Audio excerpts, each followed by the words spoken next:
if you clip coupons, drive a 10-year-old car, and pack your lunch every single day. I need to tell you something you're not going to like. None of that is why rich people are rich. I know that stings. Because we've all been trained to treat those habits like a badge of honor. Personal finance culture online has spent years telling you that frugality equals wealth. Cut enough, sacrifice enough, and eventually, the money just shows up. But here's the uncomfortable truth.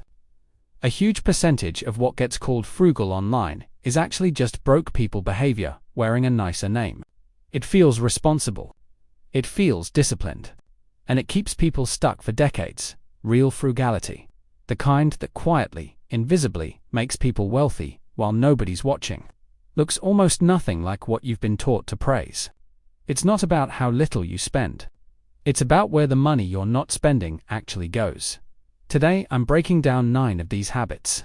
For each one, I'll show you the fake version everyone's proud of, and the real version nobody talks about because it doesn't make for a satisfying social media post. Stick around, because habit number 6 is the one that actually separates people who stay financially stuck for 20 years from people who quietly retire early. And most people watching this are doing the opposite of it right now without realizing it. Let's start with the most obvious. 1. Coupons.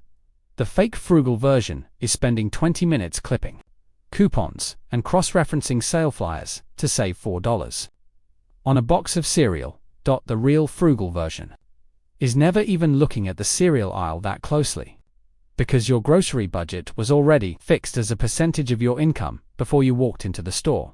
Here's why this matters. Coupon culture feels incredibly productive. It gives you a small dopamine hit.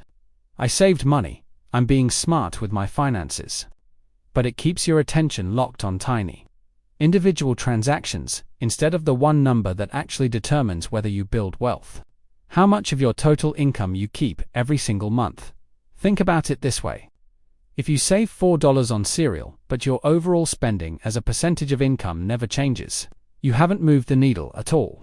You've just spent mental energy performing frugality instead of practicing it. Wealthy people almost never think about individual purchases in isolation. They think in percentages. What percentage of income goes to housing? What percentage goes to savings? What percentage goes to discretionary spending? That's the whole game, and it has nothing to do with coupons. Next. The old car flex. The fake frugal version is driving your car into the ground, telling everyone about it like it's a personality trait, and quietly bleeding money on repair bills every few months. The real frugal version is buying a car you can actually afford in the first place, so you're never white-knuckling a $1,200 repair bill at 150,000 miles just to avoid taking on a manageable payment. There's this weird flex in personal finance spaces where people brag about how long they've kept a dying car alive. But if you actually add up the repair bills, the tow truck calls, the rental car while it's in the shop, the anxiety every time it makes a new noise, that's not frugality. That's damage control after a decision that wasn't sized correctly to begin with. The actual habit that builds wealth isn't heroically nursing a dying car. It's buying boring, reliable, and paid off from day one, so the car simply stops being a source of financial stress. No bragging rights, no story to tell at dinner parties. Just one less variable eating into your monthly cash flow. Next. Restriction versus design. The fake frugal version is telling yourself no to every small pleasure. No coffee out, no takeout, ever, no small joys of any kind, and white-knuckling that restriction for weeks or months at a time.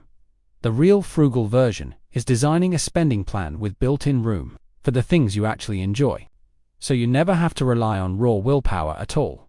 Restriction-based frugality almost always breaks eventually, and here's why. Willpower is a limited resource. You can hold the line for 6 weeks, maybe even 6 months, but eventually something cracks.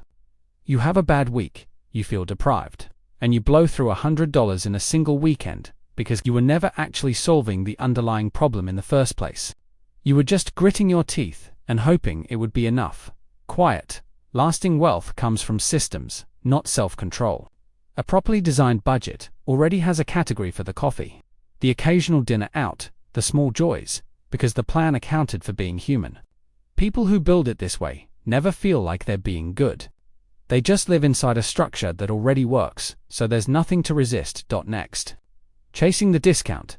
The fake frugal version is buying something you didn't need, and probably weren't even thinking about an hour ago, purely because it's marked 70% off.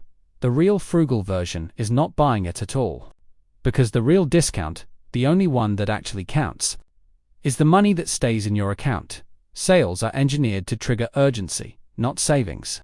Every dollar you spend on a discounted item you didn't actually need is still a dollar spent, full stop. The math doesn't care how large the original price tag said it was. The quietly wealthy ask one simple question before any purchase.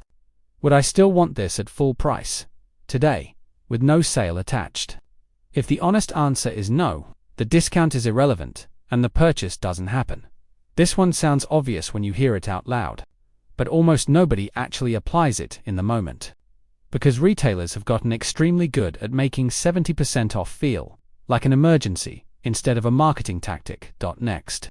DIY everything. The fake frugal version is spending your entire Saturday trying to fix a leaking faucet to save $80, when your time could be worth far more than that doing literally anything else, including nothing at all. The real frugal version is knowing exactly what your hour is realistically worth, and only doing it yourself, for the tasks that are actually cheaper once your time is priced into the equation. Not all frugality scales the same way. Some of it actively costs you money once you count the hours, honestly. If a plumber charges $90 and it would take you 4 hours of trial, error, and 2 trips to the hardware store to maybe fix it yourself, you didn't save $80. You spent 4 hours of your life, plus gas money, to arrive at the same result, with more stress attached. Wealthy people don't do everything themselves out of pride. They do the math on what a task is genuinely costing them, and they buy their time back whenever the numbers make sense. This next one is the habit that actually separates people, and it's the one I promised you at the start. The fake frugal version is cutting your expenses forever and quietly calling that a financial plan, without ever asking what the freed up money is actually for. The real frugal version is treating frugality as a starting phase, not a permanent lifestyle. Freeing up cash with the specific purpose of investing it, then gradually shifting your focus from cutting expenses to compounding assets. Cutting your expenses doesn't make you rich by itself. It only works if the money you free up actually goes somewhere productive. Index funds, retirement accounts, a small business, appreciating assets, anything that grows on its own over time. I want you to sit with that for a second, because this is the part almost nobody talks about. People who stay frugal forever, year after year, without ever redirecting that saved money into something that grows, are just broke, but organized about it. Same bank balance, better spreadsheet. The quietly rich treat frugality as fuel for a fire, not the destination itself. They cut hard for a season, redirect everything they free up into assets, and then let time and compounding do the actual heavy lifting.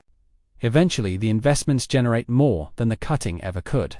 And that's the exact moment frugality stops being the main strategy and starts being just one small habit among many. Next. Buying cheap instead of buying right. The fake frugal version is always buying the cheapest version of everything available, then quietly replacing it 2 or 3 times, because it keeps breaking down. The real frugal version is buying the version that lasts the longest per dollar spent, even when the upfront cost is noticeably higher. Cheap and frugal are not the same word, even though they get used interchangeably all the time. The quietly wealthy calculate cost per use, not cost per purchase. A $120 pair of boots that lasts 10 years beats 3 $40 pairs that fall apart within 2 years. Not just financially, but in the hours you don't spend shopping for replacements over and over again. Next. Confusing looking poor with being smart. The fake frugal version is wearing your frugality like a badge of moral superiority, judging anyone who spends money on comfort, convenience, or experiences. The real frugal version is spending freely and without guilt on the small number of things that genuinely matter to you, and cutting hard everywhere else without exception. Frugality isn't a personality contest, and it was never supposed to be a way of signaling virtue to strangers online. People who cut everything equally, all the time, usually aren't actually optimizing anything. They're just uncomfortable around the clock for no additional benefit. The wealthy spend generously in a few chosen lanes that matter to them personally, and ruthlessly everywhere else. That's targeting. That's not the same thing as blanket restriction. Last one, frugal, on purpose, not frugal forever. The fake frugal version is never allowing yourself to enjoy the money once you finally have it. Because the identity of being frugal quietly became permanent. Instead of situational, the real frugal version is using frugality as a tool with a built-in expiration date. A phase that ends once your investments are doing enough of the heavy lifting that you no longer need to grind on the spending side. The goal was never to live small forever. It was to build enough breathing room that, one day, the money itself starts doing the work instead of you. People who forget that just end up trading one kind of stress for a different one. Permanently uncomfortable, long after it stopped being necessary. So here's the real takeaway.